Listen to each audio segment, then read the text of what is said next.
Bonjour à tous, c'est Antoine de Tonyphone.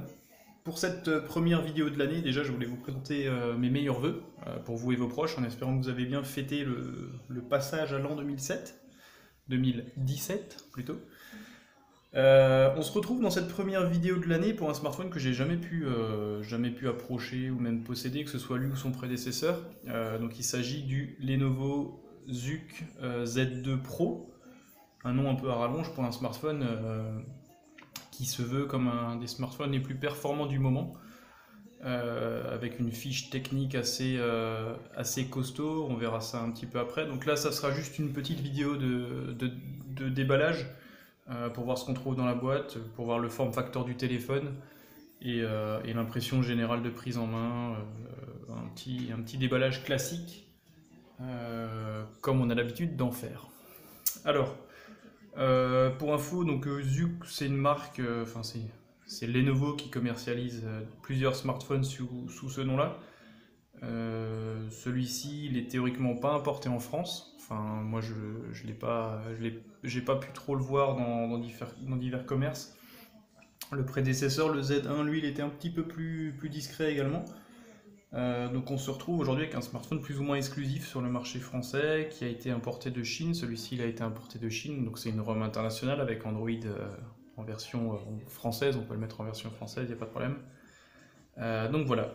Donc pour la boîte, ça reste toujours du classique avec le petit logo Zouk à l'avant. Vous avez l'inscription Lenovo Company sur le côté. C'est la seule petite marque qu'on trouvera sur cet emballage, une boîte de bonne facture. Ensuite, on tombe sur le téléphone, donc c'est bien le Z2 Pro, qui est beaucoup plus costaud que la version Z2 classique. Donc c'est un téléphone qui a un form factor plutôt sympa, il tient relativement bien en main. Bon voilà, je fais un déballage, mais je l'ai déjà pu le prendre en main, vous vous en doutez bien. Qui est assez étroit, il a une prise en main assez sympa, proche de ce qu'on peut retrouver avec un Xperia XA, dans le sens où il est assez long et relativement fin. Donc je vais vous montrer la bête. Donc là c'est une version noire, 128 Go de stockage, qui est plutôt sympa. Vous voyez, il a une prise en main relativement confortable. Il est peut-être même plus étroit que... Ouais, je sais pas, je ne l'ai pas là pour le comparer, mais on regardera ça lors des tests. Donc vous avez un écran de 5,2 pouces qui est en Full HD. C'est un écran Super AMOLED, donc c'est une technologie qui n'a plus à faire ses preuves, hein, qui a été introduite par Samsung notamment. Vous avez un dos, une bordure noire mat en métal. Il est tout en métal et en verre, donc il est plutôt flatteur. Je vais juste enlever le petit plastique qui va bien. Donc là, je pense que vous allez voir les reflets de toutes les lumières et les caméras, etc. Le dos est vraiment joli. Il y a juste le capteur photo, le flash, et je pense que c'est, je sais pas si c'est le capteur d'empreinte. Honnêtement, comme dit, je m'en suis pas encore servi. Je vous dirai tout ça lors du test qui sera fait dans quelques jours, une fois que je l'aurai utilisé plusieurs jours. Le logo Zouk en dessous, Zouk ou Souk ou Zuk, je sais pas, vous me direz si vous savez comment on prononce, moi j'appelle ça Zuk. Donc le dos est plutôt sympa, ça a pas l'air d'être trop catastrophique niveau traces de doigts, ça a l'air assez oléophobique, il me semble qu'on dit. Pour la face avant, bah pareil, on a un petit film que je vais dégager tout de suite parce que... Ouais, je crois que je vais plutôt perdre mon ongle. Non, ça devrait aller. Film de protection. Donc voilà l'objet qui est plutôt sympa. Je vais l'allumer. Il a vraiment, comme dit, un form factor qui me rapproche un peu, qui me rappelle un peu le Xperia XA. Il a l'air assez borderless, honnêtement. Il est plutôt joli. Il est plutôt joli. Il me rappelle un petit peu dans la prise en main, de par la qualité des matériaux, le Meizu Pro 6, qui est également noir, comme ça, un peu ces bordures noires métallisées qui sont assez sympas. Voilà. Donc, démarrage ultra rapide. C'est vraiment un smartphone qui envoie niveau performance. Alors, pour venir rapidement, avant de déballer le reste, à la fiche technique, donc c'est un smartphone qui tourne sur Snapdragon 820 et qui a 6 Go de RAM. Donc 6 Go de RAM, on se demande à quoi ça peut servir. Honnêtement, moi, j'ai pas la réponse à cette question. à moins d'avoir 892 000 applications en multitâche qui soient ouvertes en même temps.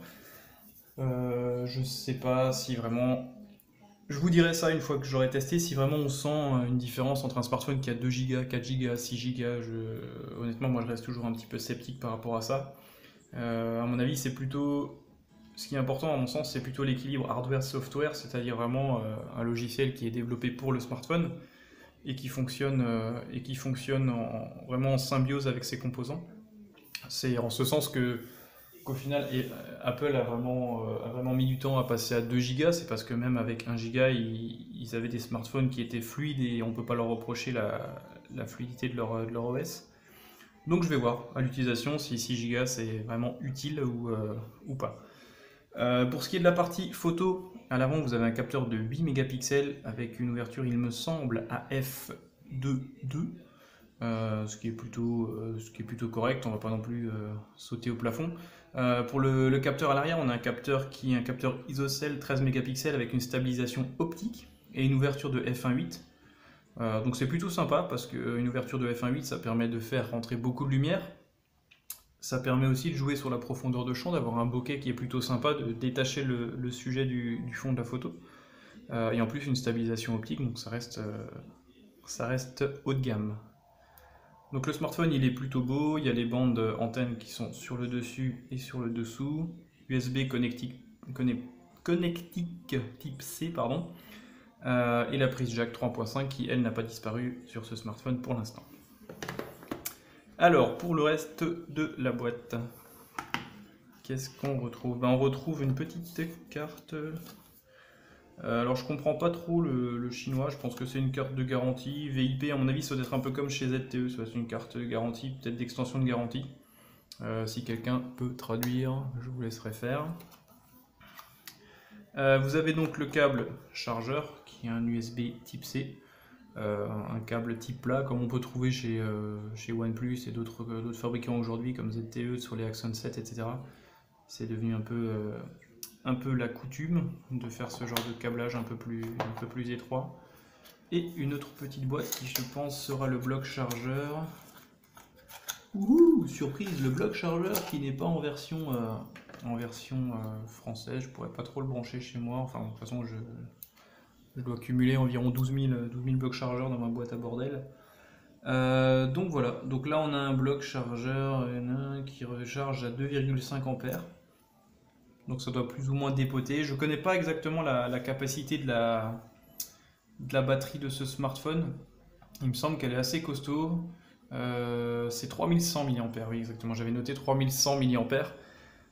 Donc ça veut tout et rien dire parce que comme dit c'est un peu comme les gigas, si la partie logicielle n'est pas pleinement optimisée pour le fonctionnement avec ses composants, vous avez beau avoir des tonnes d'autonomie, la batterie se videra quand même très rapidement. Après la technologie de l'écran qui est une technologie AMOLED, c'est quand même un facteur d'économie d'énergie, donc il n'y a pas de raison qu'il soit mauvais sur ce point là. Donc voilà, c'était une petite vidéo assez courte, comme dit, moi je l'ai réceptionné il y a très peu de temps, donc je m'en suis pas encore servi. Je vais faire le point sur ce smartphone, donc juste pour rappeler les principaux points, c'est un smartphone qui a un écran de 5,2 pouces Full HD Super AMOLED, capteur de 8 mégapixels à l'avant qui n'est pas stabilisé, un capteur de 13 mégapixels à l'arrière avec une stabilisation optique et une ouverture à f1.8, connectique USB type C, prise jack 3.5. Ça tourne sur Android 6.0 Marshmallow, donc avec une interface maison de Zouk qui n'a pas de nom particulier à mon sens. Et donc c'est la version Pro, donc ce qui veut dire qu'il a 6 Go de mémoire RAM, donc c'est de la LPDDR4 et 128 Go de RAM de stockage. Donc voilà. N'hésitez pas à me poser des questions si vous voulez que je fasse des tests particuliers, parce que j'ai vu que dans vos commentaires vous étiez assez porté sur l'autonomie ou ce genre de choses. Essayez de commenter rapidement la vidéo si vous voulez que je fasse des tests plus poussés ou plus particuliers. Et quant à moi, je vous souhaite une excellente soirée et on se dit à bientôt.